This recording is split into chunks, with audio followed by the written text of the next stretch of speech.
भोपाल में एनएसयूआई कार्यकर्ताओं ने एमपी ईएसबी एसआई भर्ती प्रक्रिया में भ्रष्टाचार और ब्लैकलिस्टेड कंपनी को ठेका देने का आरोप लगाया और नोटों से भरा बैग लेकर अनोखा प्रदर्शन किया। भर्ती नोटिफिकेशन जलाकर पारदर्शिता की मांग की कि विवादित कंपनी को तत्काल हटाया जाए और भर्ती प्रक्रिया किसी नई पारदर्शी और विश्वसनीय एजेंसी से कराई जाए। जिस प्रकार से 8 सालों के बाद एमपीएसआई भर्ती का नोटिफिकेशन जारी हुआ है,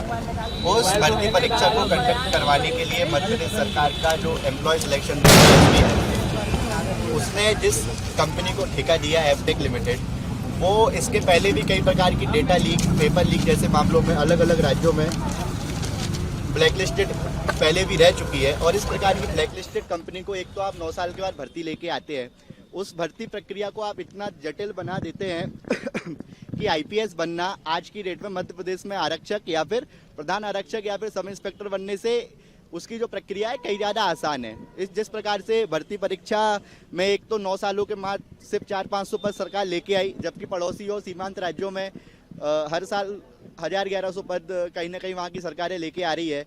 9 सालों के लंबे इंतजार के बाद जब एसआई की भर्ती परीक्षा निकलती है तो आप एसआई, एएसआई,